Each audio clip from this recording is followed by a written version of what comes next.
Ilan ba talaga yung napupunta kung kani-kanino para sa ganun makita natin yung net, magkano na lang talagang matitira sa project? Meron ka bang calculation dyan para madali tayo? Magkano yung napupunta sa Congress ang ayon doon sa pagkakadrawing ng DPWH? Mr. Chair, sagutin ko lang po ng detail by detail. Opo. Kadalasan po, Mr. Chair, may warranty bond po kasi yung aming project. At pangalawa po, pag nag-collapse po ito dahil dinaya po namin, mas malulugi pa po kami. Sa napakaliit na natira sa amin na minsan 5%, 3% na nga lang, magko-collapse pa. Kaya ang ginagawa po namin, Mr. Chair, ginagawa po namin ng tama ayon sa plano, ayon sa specs, ayon sa program, ayon sa design. Ang ginagawa po namin ay mga suppliers po, kasi maganda naman po ang pagkakaprograma nila ng presyo. So, for example po, yung sheet piles po dyan, Mr. Chair, na nakalagay, sa budget po ng program of works, 14,256,000,000. Pero sa actual po, kaya po naming mabili sa market ng volume ng 6,652,000 lang kasi maramihan. Okay. Yung concrete naman po, Teka muna, sheet pile ang sinasabi mo. ito po, mga components po ito ng flood control. Maganda yung presyo, kaya makakabili ka ng mas mura. Yes po, Hindi kaya kagaya ng binabanggit ng gobernador ng Mindoro Oriental, 12 meters ang kailangan na ibaon mo sa lupa. Ang problema, yung 12 meters, kinatay, ginawan 3 meters. Baka naman ganun ang project mo. Hindi ko po kayang sagutin, Mr. Chair, yung gawa po ng iba. Hindi, ikaw ang tinatanong ko. Ina-example ko lang yung Mindoro. Baka ganun ang gagawin mo, may mali talaga. Hindi po, Mr. Chair. Kami na lang po ang nag-a-absorb ng maliit na kita. Ibig po sabihin, Mr. Chair, kesa wala kaming project, walang trabaho yung mga tauhan at empleyado namin, minabuti lang po namin na kumita na lang ng kahit na barya-barya lang, dinala lang po namin sa mas maraming uri ng project. Thank you, Mr. Chair. Pwede makasingit po. Senator Rapi. Kasi sa pagsasalita niya, para bang siya pang naapi rito. Para magkaroon ng kita yung kanyang mga empleyado, magtsatsaga lang sa maliit na kita. Kanina nabanggit mo, lahat ng project ninyo ay okay on the level kasi ina-assist ng DPWH after you accomplish that project. Tama? Opo. Ano nangyari dito sa UP Manila Rizal Hall? UP Manila po? Yeah, huwag ka na magmaang-maangan. Flood control po yan, Mr. Chair. No. UP Manila Rizal Hall. Yung hall na sa UP na kayo ang nabigyan ng proyekto para ayusin. Yung building na yun. St. Timothy Construction Corporation. Contractors, Pacifico and Sara Discaya. 30 million noong 2018 ang pinondo para dyan. Hanggang ngayon, di pa matapos-tapos. 2018, ano na ngayon? Mr. Chair, yung ganyan po kasing mga, may mga suspension po yan. May time suspension. Paki-explain. For 7 years, 30 million pinondo rito sa UP Manila, hindi mo patapos-tapos. Sabi mo, lahat ng proyekto niyo on the level, di ba? In-inspect ng DPWH. Siguro you're referring to Constructors Performance Evaluation System. Yan ba yan? Okay. So, dumaan kayo sa CPES. So, kung dumaan kayo sa CPES, bakit itong 2018 na project niyo sa UP Manila hanggang ngayon, yung Rizal Hall hindi pa tapos-tapos na binadgetan ng 30 million. So, mga estudyante, hindi nagagamit yun. So, tumatambi na sa labas. Mr. Chair, yung DPWs po sana ang makakasagot niyan. No, ikaw makakasagot ito. Proyekto mo to eh. Hindi naman sa DPWH binigyan 30 million. Sa iyo binigyan 30 million. O bakit mo itulak sa DPWH? May mga time suspension po yan, extension. Then explain to us because this has been for 7 years. And you cannot explain? That's 30 million people's money that was funded for that project. And yet, it hasn't been accomplished as of yet. Don't tell me, hindi mo alam to. Eskwelahan to, iho. Hindi to basta-basta mga building, eskwelahan to. Mga estudyante ang pinag-uusapan natin. Your Honor, may Rizal mga Hall. kompleto po sa mga dokumento. I-present po namin yung mga dokumento po next. No. It hasn't been accomplished. May mga kausap kami doon sa eskwelahan. Baka may papuntahin ko dito yung professor. Baka Yung professor po doon, hindi po nila kami binibigyan ng Hindi ka binibigyan ng professor ng ano? Hindi po nila ina-approve pa po yun na makapagtrabaho. Well, then bakit mo tinanggap yung 30 million since 2018, hindi kayo na-aprobahan ng professor? Siyempre, yung professor papayag yun. Kapakanan ng eskwelahan yun, kapakanan ng mga estudyante nila yun. Ba't di kayo papayagan ng professor na magtrabaho doon? That's stupidity.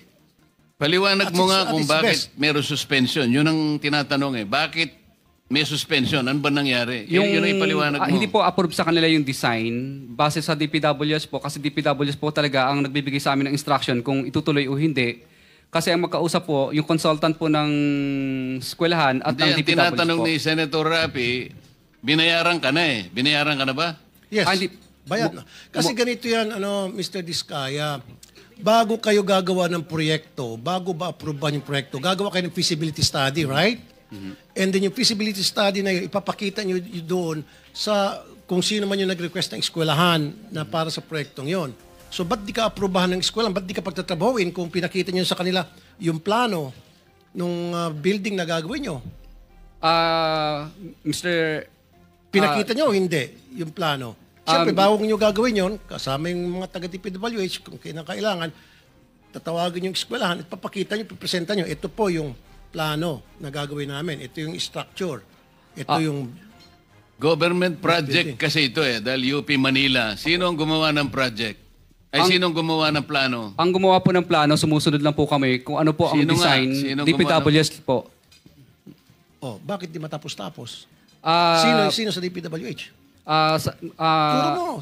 Ano po, Andito mga district engineer po ang Anong pangalan? Si dati po nung nakaraan panahon pa po ni district engineer.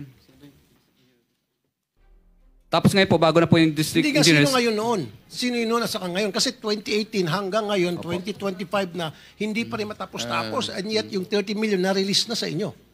Opo. Bali, alam ko po, ang mobilization lang po ang... Ganitong gawin natin, kasi kahit hindi flood control ito, public works naman ito. Pwede mo bang isubmit sa komite, ipaliwanag mo kung anong nangyari, 2018 project pa pala yan, nabayaran na kayo, bakit hanggang ngayon ay hindi pa natatapos at mukhang nagko-complain nga ang mga estudyante. Pwede mo bang isumite sa amin ang report na yan para ma-appreciate po ng ating komite? Yes po, Mr. Chair. Okay. One question. Mr. Chair. Mr. Chair, may isang tanong lang. I receive Mr. a note Diskaya. that the DBM secretary needs to be excused. Sayang kasi pasensya na pero yung mga tanong namin mamaya-maya ng konti kasi meron po kayong partisipasyon. Hanggang anong oras po ba pwede kayo?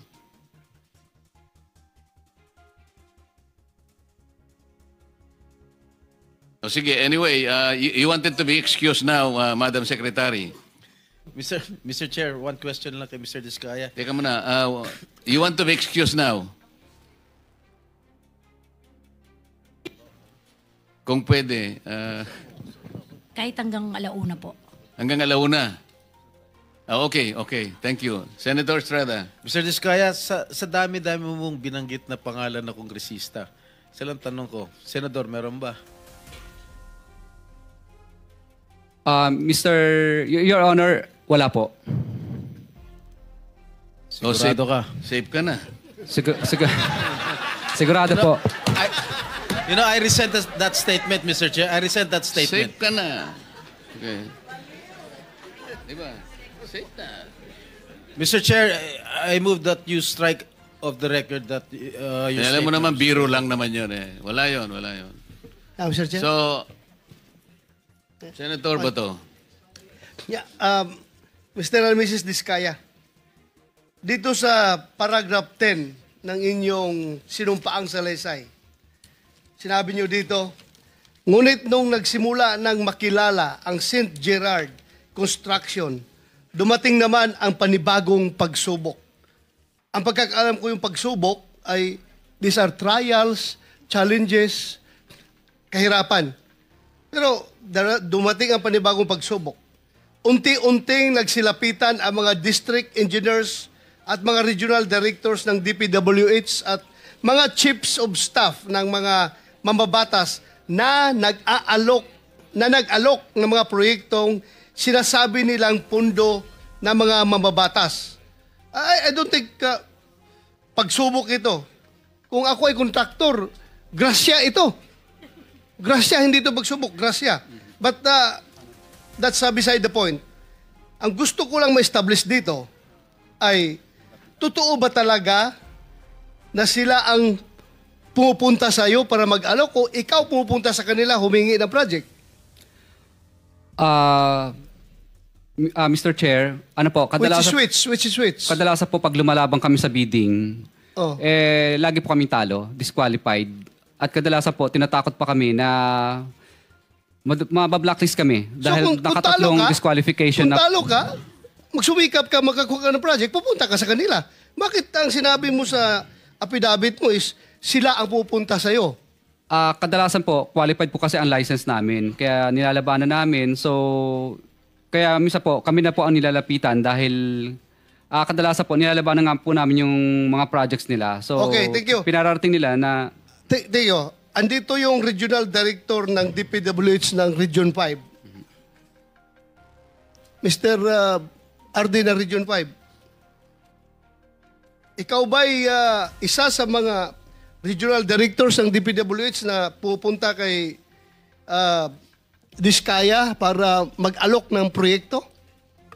Wait. This is in connection with the earlier question of Senator Sherwin na parang ang nangyayari, bawal na nga, unconstitutional na nakikialam yung kung sino-sino pagkatapos na mailagay na sa NEP, ay binanggit mo yung pangalan na dalawa, Regional Director Eduardo Virgilio at Assistant District Engineer Henry Alcantara. So kailangang malinawan po ito kung sino ang nakikialam sa pag-execute po ng project pagkatapos ito ay mailagay na po sa batas. Continue. RD of DPWH sa Region 5. Mr. Chair, can we... Yes, sir. Can you answer the question? Yes, sir. Good afternoon po, Mr. Chair. I would like to say that I do not know exactly the exact address or location of the office address of St. Gerald. I never went to that office. And I categorically say that those allegations mentioned by Mr. Diskaya, I did not receive those percentage. So, that's all, sir. But I know Be that... sure, ha? You are under... Yes. Nakapag-out ka na ba? Yes. Hindi pa? Tapos na, sir. Tapos na.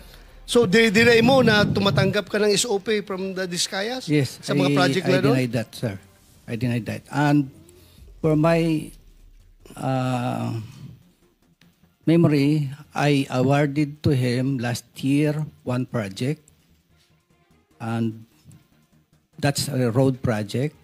And for current year, I think I awarded him one flood control project. That's all, sir. Flood control. Yes, sir. Okay. Si Alcantara. Before that, you want to reply to the statement of the regional director? Kasi nasa paragraph 22, binanggit mo ang kanyang pangalan, unang-una siya. Ang mga porsyentong ito, 25% ay ipinipilit sa amin bilang karaniwang kalakaran nila na wala akong kakayahang tanggihan. Binanggit mo si Regional Director Eduarte Virgilio ng DPWH Region 4 o Region 6. Tinatanggi niya. What do you say? Mr. Chair, katunayan nga, nung makalawang araw, bago po yung humihingi ako ng tulong sa kanya kasi na-freeze ng bangko ang mga account namin kahit wala pang court order ng AMLAC, sabi ko na baka pwede pong makautang at makahingi ng tulong. So ngayon po, ang nangyari po nito, mukhang naramdaman niya na magsasalita na ako kaya sinauli po niya yung 25% plus parking fee, kulang pa nga. Kailan nangyari ito? Nung makalawa lang po, yung engineer, yung driver po niya ang nagsauli. No, 3 days ago. 3 days ago. Tapos yung pangalawa na sumunod, yung parking fee naman ang isinauli. Mr. Chair, Totoo ba, Mr. Chair? Pasagutin natin si RD kung totoo. Ano, sinauli mo?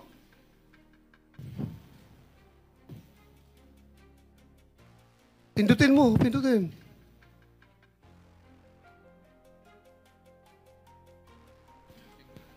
Sagutin mo kung totoo ba na sinauli mo yung 25% na SOP na binigay sa'yo. No, I did not return any money. to him. So it's your word against their word.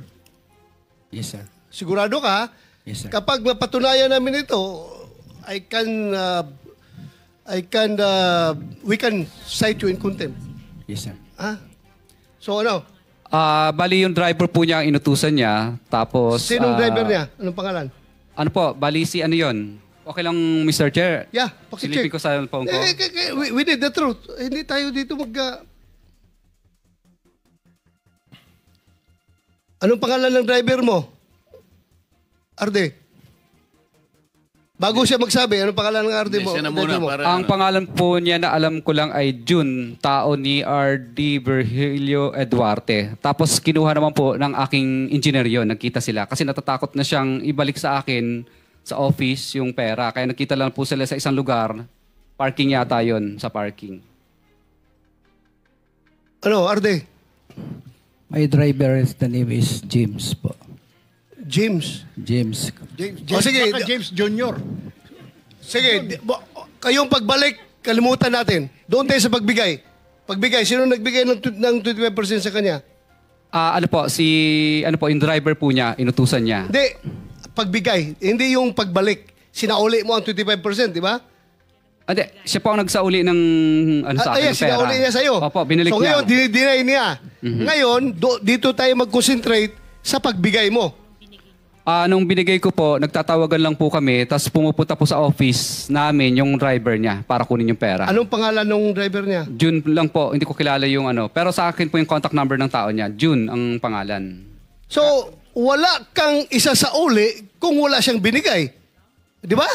So, ibig mo magsabihin na wala siyang binigay sa'yo?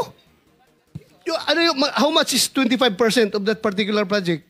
Kung 150 million po yun, di 25% po nun. Mahina lang po ako sa computation. Wala akong... 25%, 25 million plus... 27. Oh, Parang ganun po. Oh, Parang 30, around 30. Opo. Mga naglalaro po sa ganyan. So, you are denying na wala kang natanggap sa kanya? Kaya wala kang sinauli? But he just admitted na may sinole. Ha? Akala ko may admission na sinole. Wala rin. Hindi siya Anyway, Mr. Chair, we will... Mr. Diskaya, alam mo yung cellphone number ni Regional Director?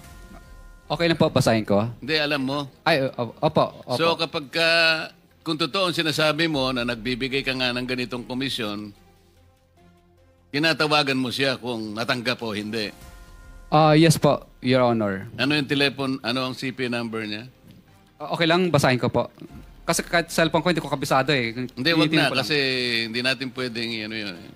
Pero alam mo yung number niya. Opo. Mamaya ay pwedeng makita ng staff namin na talagang siya nga number niya yan. Opo. Thank you. May mga text messages ba kayo, Mr. Chair, ni engineer? Ano na po, May Viber lang. exchange may messages kayo sa Viber. Meron po, pero syempre nag-disappear po yun eh. Ano nga mga messages doon sa Viber? Ano mga sinasabi? Pero kadalasan po, Mr. Chair, is ano lang po, tawagan talaga. Tawagan. So kung tawagan, wala tayong problema, Mr. Diskaya, kasi yung mga phone logs ng mga calls mo, sa pagitan mo at saka kung sino pa, dito ay kay Director, Regional Director, Mr. Chair? mako-coordinate natin dyan sa telco at saka yung NTC. Makukuha po natin yung record, masasabi na po natin yan. Anyway, yan po Chair? yung mapapatunayan natin sa tamang panahon. Yes, Senator. Mr. Chair and Senator Bato, kung alam natin kung saan yung parking, baka may CCTV rin.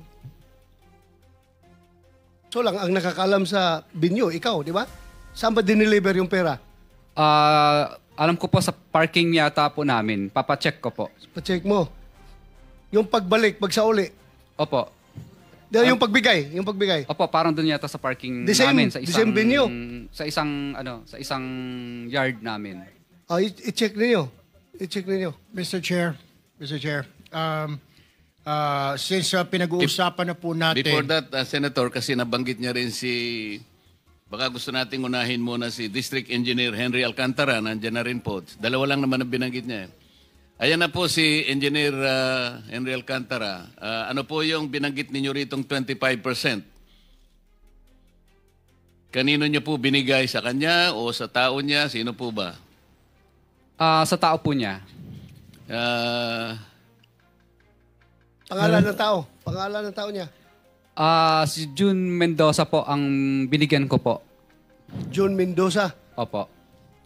Personal na tao niya o tauhan niya sa opisina? Accounting po ng DPWH. Andito si John Mendoza, Mr. Chair?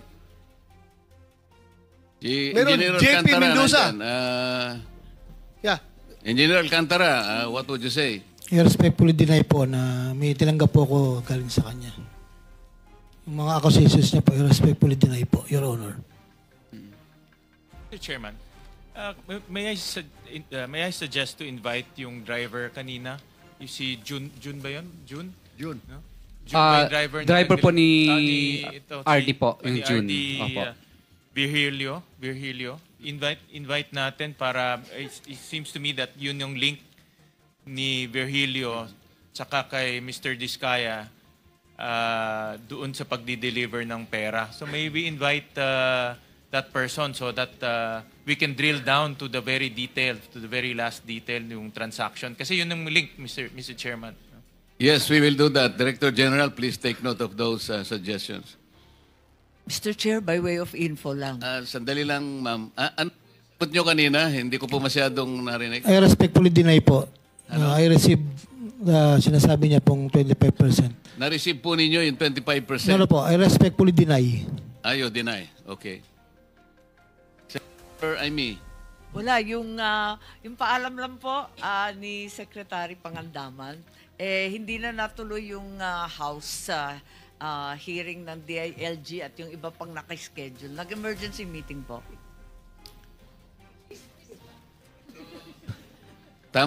Tama ba yung chismis? So, pwede ka nang... Pwede kang mag-stay na.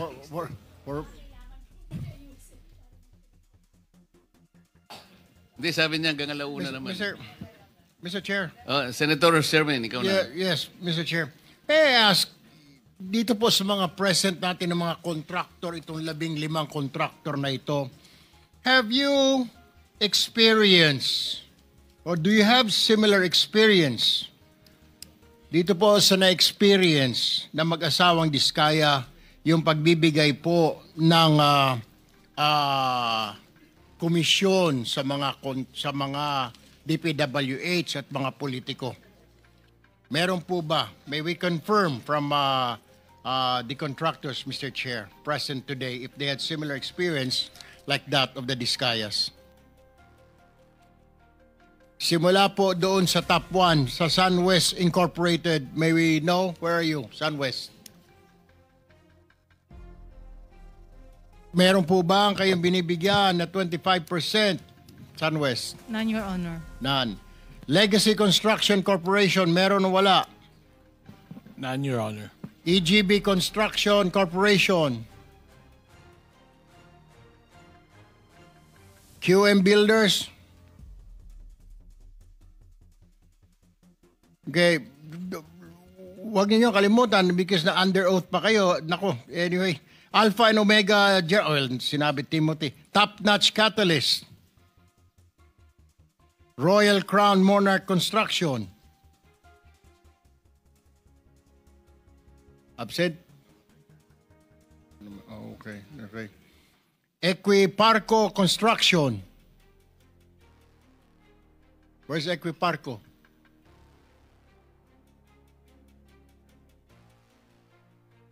Would you have can you Equiparco? Nandito ba yung Equiparco kanina? Well, let's go down muna dito. Center Waste Construction. Wala po, Your Honor. MG Samidan Construction. MG Samidan. LRTK Builders. Hightone Construction. Wala po, Your Honor. Road Edge Trading. 8J's Construction Services. So, Mr. Chair, lumalabas, may lahat ito ay nagsisinungaling siguro. Dahil wala ro nagbibigay ng komisyon sa mga DPWH. So, tanging itong kumpanya lang na ito, itong mag-asawa ang nagbibigay. I don't think so. Yung Wawaw Construction pala. Wawaw. Wala rin. Your Honor, sa pilitang ginamit po yung lisensya namin. What's that again? Sa pilitan pong ginamit yung lisensya namin, Your Honor. And then tinatanong sa iyo kung kayo ba'y nagbibigay din. Kaya nga, kayo ba'y nagbibigay?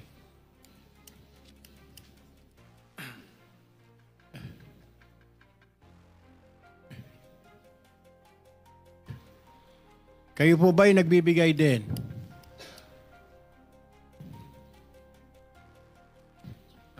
Hindi po, Your Honor. Pero kanina, sinabi mong sa pilitan na ginagamit ang inyong lisensya. Sino ang gumagamit ng inyong lisensya?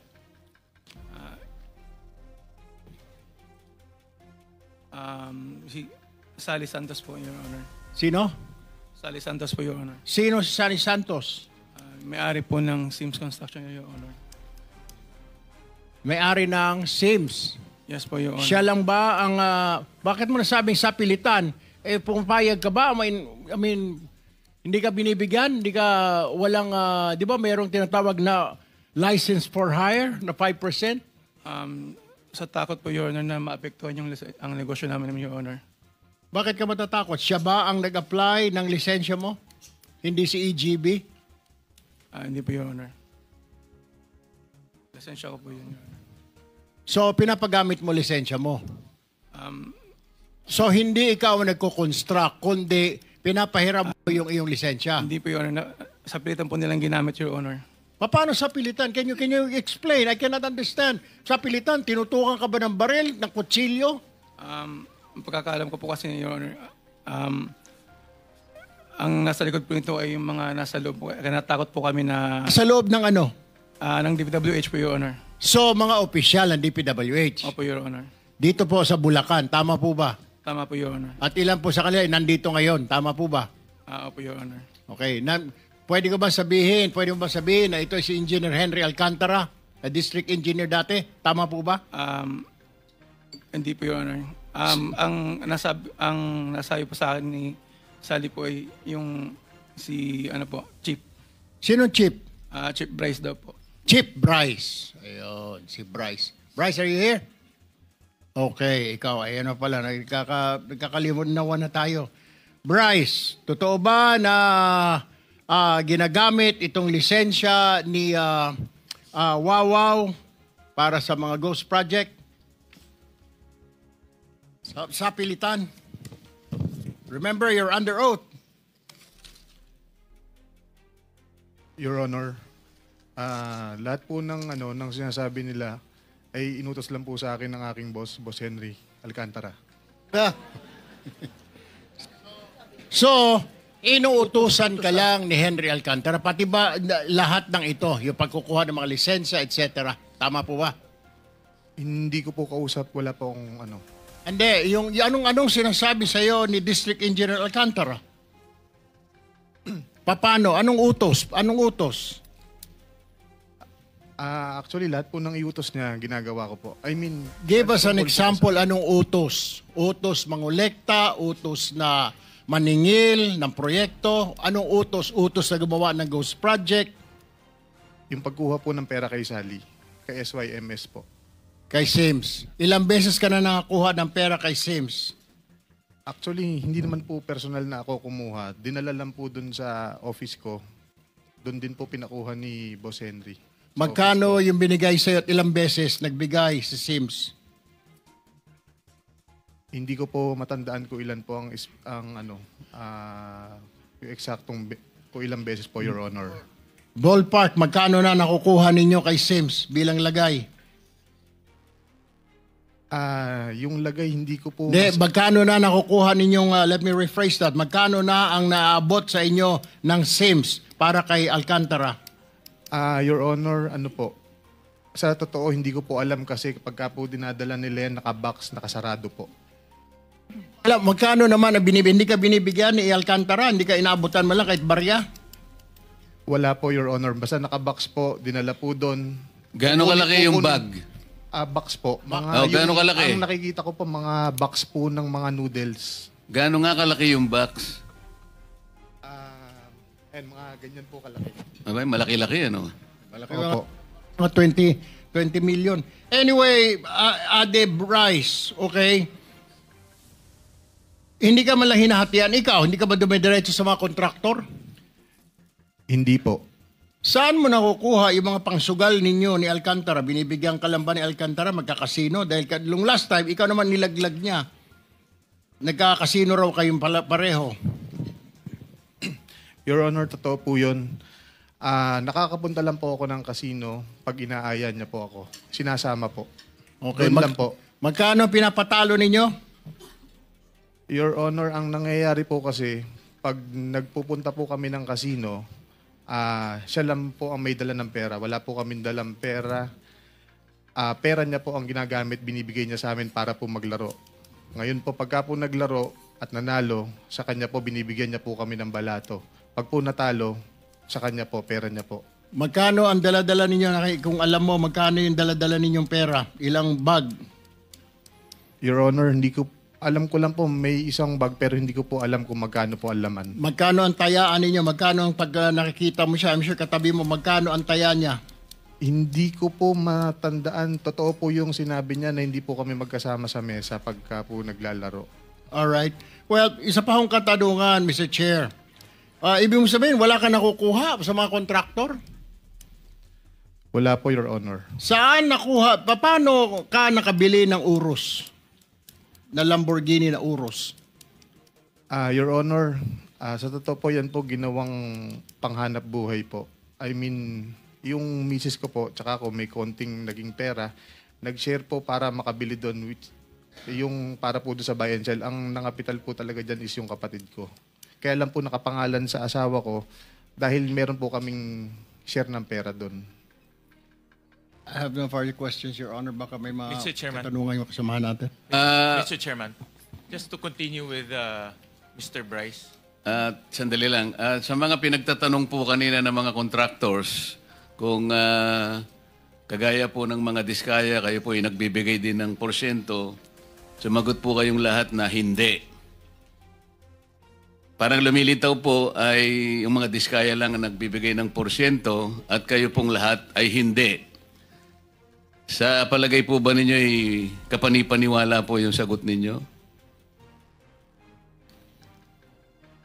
So, wala pong sumasagot. Palagay ko sila din hindi naniniwala sa kanilang mga isinagot kay Senator Erwin.